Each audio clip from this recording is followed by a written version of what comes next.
Vascaíno do Cerrado.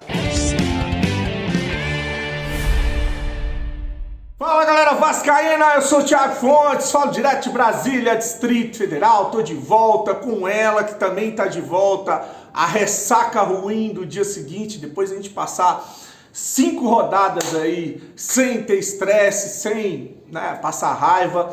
Ela voltou com uma derrota para o Atlético Mineiro, que era uma derrota previsível, como eu falei no vídeo de ontem, porém com erros que a gente não pode admitir mais. O senhor Rafael Paiva aí, que conta aí com o apoio da torcida, da maioria dos torcedores do Vasco, não pode cometer o erro que ele cometeu ontem ao colocar o Praxedes no meio de campo e jogar com 3 atacantes contra o Atlético Mineiro. Enfim, vamos falar de Vasco, trazer notícias, uma semana que o Vasco tem inteira para poder colocar jogadores que estão sem atuar em condições de atuar. Antes eu pedir uma moral, deixa o joinha, deixa o like, se inscreve no canal, já dá essa força aí para ele continuar sendo indicado no YouTube. Hoje tem Série B, o Santos. O Santos, tiraram tanta onda do Vasco no ano passado, Estão lá no seu calvário jogando a Série B. O Santos encara o Curitiba, o Santos que é líder do Campeonato Brasileiro da Série B. Estão pagando 1,59 na vitória do Santos, 3,70 no empate, 6,2 na vitória do Coritiba. Então o link no primeiro comentário fixado, clicou, vai abrir a janelinha, faz um cadastro, você me dá uma força lá, o código promocional é do Cerrado, tudo junto ali em maiúsculo. Primeiro depósito ou Pix, se você fizer no valor de até R$ 1.200, eles dobram em bônus para você usar no site, na plataforma. A 1xBet é parceira do canal Vascaíno do Cerrado 2024, lembre de jogar com responsabilidade e que é para maior de idade. Eu tô lembrando aqui, além do Santos estar jogando a Série B, tem a maldição do Soteldo, que é o nosso próximo adversário. O Soteldo que foi pisar na bola, tirar onda lá na Vila Belmiro quando ganhou do Vasco e caiu para a segunda divisão. Deixou o Santos, não foi jogar a Série B, mala que tá caindo para a segunda divisão agora com o Grêmio, A maldição do Soteldo, Bacholinha, que é o nosso próximo adversário. Bom, falar um pouco sobre o jogo de ontem, a derrota para o Atlético Mineiro, uma derrota amarga, com erros ali bizonhos, bizarros, que é a escolha do técnico em colocar 3 atacantes, um deles que, por mais que tenha números interessantes, fazendo gols, dando assistência, dentro de campo mesmo, não tem rendido tanto, que é o caso do David.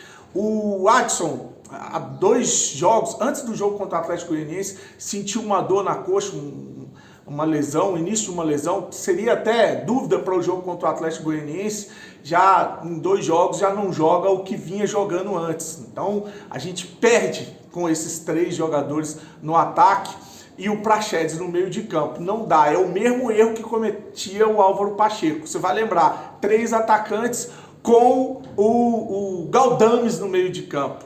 Às vezes 3 atacantes, o Galdames e o Pumita na lateral, que você perde totalmente poder de marcação. E perde o meio de campo. Tanto que o Atlético Mineiro deitou no primeiro tempo, pressionou o Vasco, criando jogadas nas costas do Piton, Porque tem gente falando que eu passo pano pro Piton.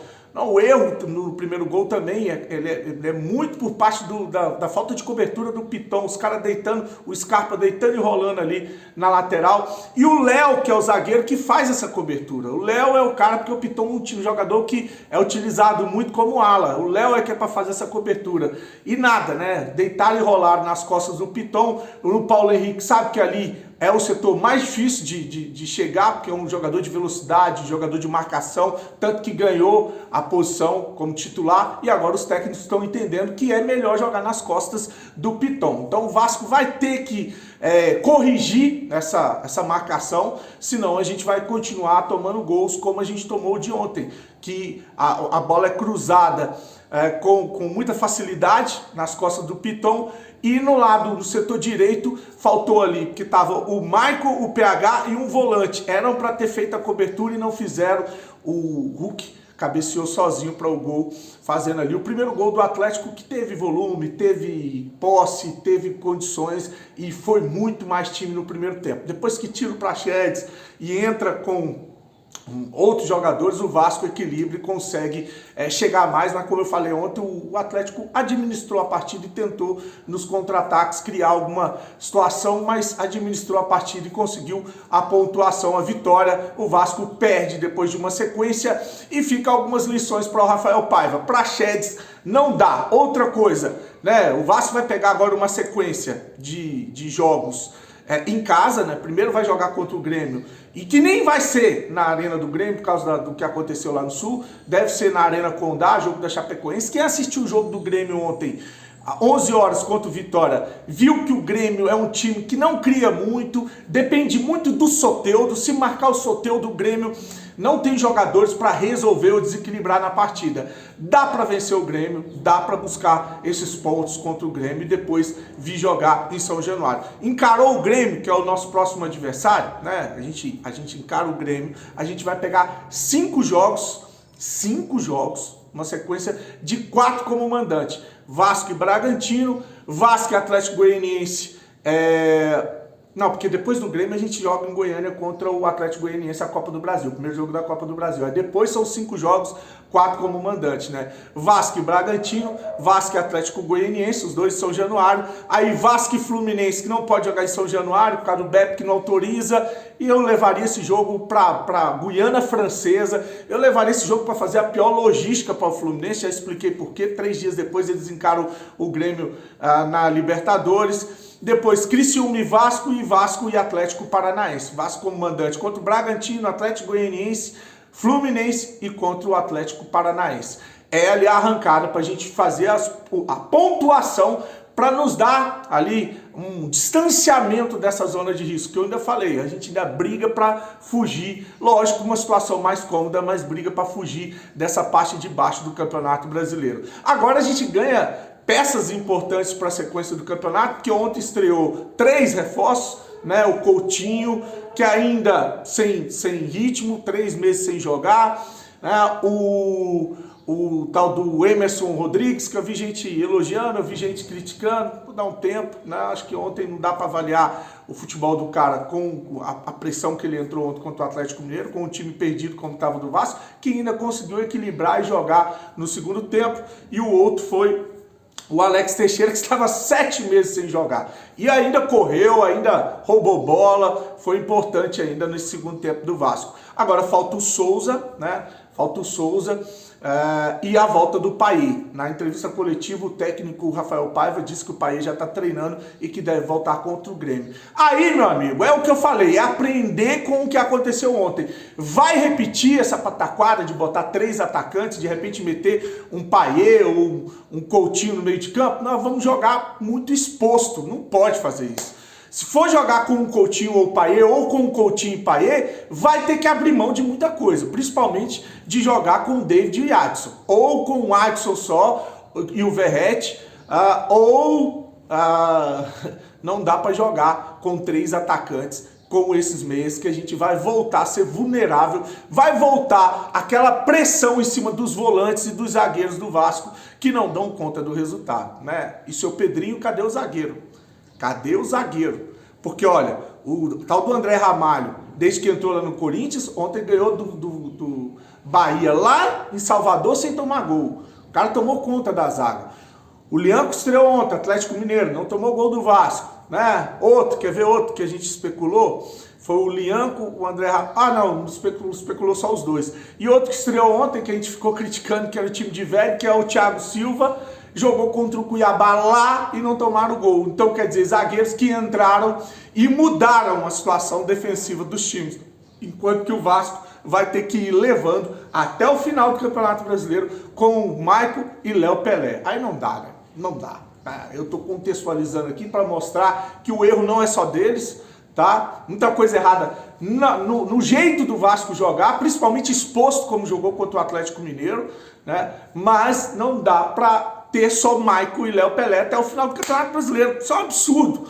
E cadê a contratação? Aí quem tem que ser cobrado é o Pedrinho, quem tem que ser cobrado são os gestores, tá? O Campeonato Brasileiro, o Vasco ficou em 11º colocado, né? 11º lugar, com 23 pontos. O Juventude é 12º, tem 21. O Inter é 13º, 19. Uma caralhada de jogo a menos. O Corinthians é 14º, tem 18. Criciúma tem outro que tem muitos jogos a menos. Criciúma, Juventude, Internacional, Grêmio, todos têm muitos jogos a menos, tá? O Criciúma é 15º, 17. O Cuiabá é 16º, tem 17. Aí vem o Z4 com Vitória, Grêmio, Fluminense e Atlético Goianiense.